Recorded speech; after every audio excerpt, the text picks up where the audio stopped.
7 Things I Had to Stop to Truly Live Again. I'm sitting here, on the wooden bench outside my small garden, watching the golden afternoon light spill across the flowers. If you had met me a few years ago, you might have thought, that's a content old man, settled into his twilight years. But inside, I was anything but settled. There were habits, small, quiet habits, that had been stealing pieces of my happiness without me even realizing it. And it wasn't until I stopped them, one by one, that I began to feel truly alive again. Today, let me share my story with you. Maybe somewhere in it, you will find a reflection of yourself, and maybe, like me, you'll find a path to living more fully. 1. I had to stop nodding along when I wanted to speak up. In my early 70s, I noticed how often I just nodded. When my children suggested things I didn't agree with, or when friends spoke about topics I cared deeply about, I stayed silent. Better to keep the peace, I told myself. But every time I silenced my heart, a tiny piece of me faded. One evening, my granddaughter, full of dreams, spoke about a path I knew she wasn't passionate about. I almost stayed quiet. Almost. Instead, I spoke gently, "Sweetheart, what do you truly love?" Her eyes widened, and in that moment, I realized how much my voice still mattered. Speaking from the heart doesn't create distance, it creates bridges. 2. I had to stop isolating myself. It started with small excuses: "It's too cold to go out, I'm too tired, they probably don't want to hear from me anyway." Days turned into weeks. Weeks into quiet, heavy months. One day, I found myself staring at the phone, wondering if anyone would notice if I never called again.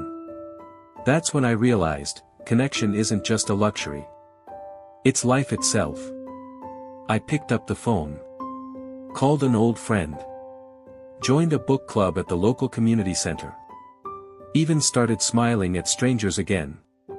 Each hello was like planting a seed, and slowly, my world blossomed anew. 3. I had to stop thinking it was too late to care for my body.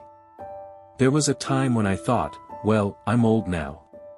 What's the point of exercising or eating better? Then came the heavy breathing after a simple stroll.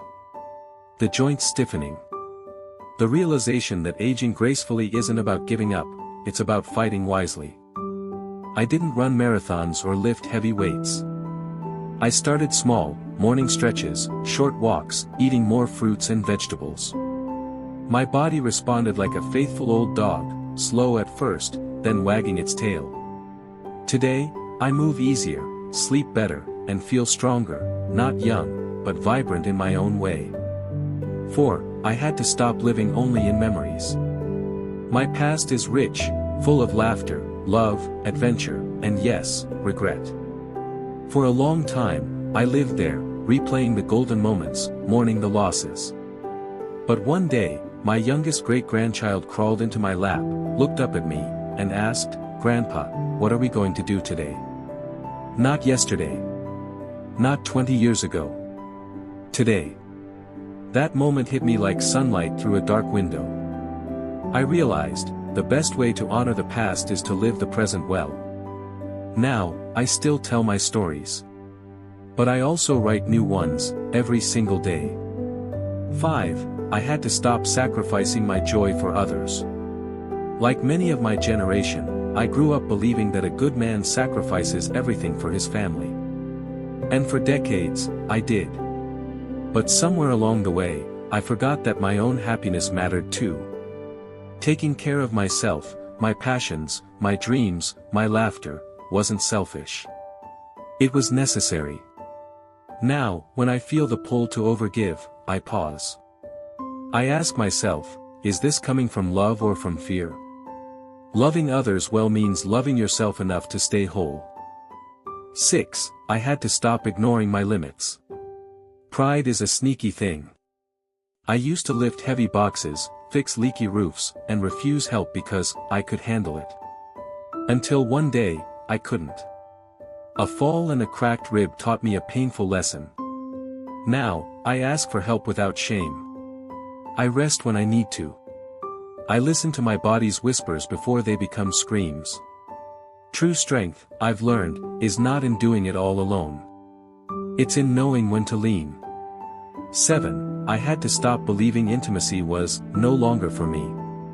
This might surprise you, but I must say it. Tenderness, closeness, even romance, they don't expire with age. After my wife passed, I thought that part of my life was over. But friendship blossomed into something more with a kind woman from my book club. It wasn't fiery like youth, it was slow, deep, full of knowing smiles and warm hands held on long walks. Intimacy, I realized, is not about age. It's about connection. We all deserve to feel loved, wanted, and seen, at any stage of life. The final thought. As I sit here, the sun dipping lower, I smile. Every change I made wasn't about denying my age. It was about honoring it.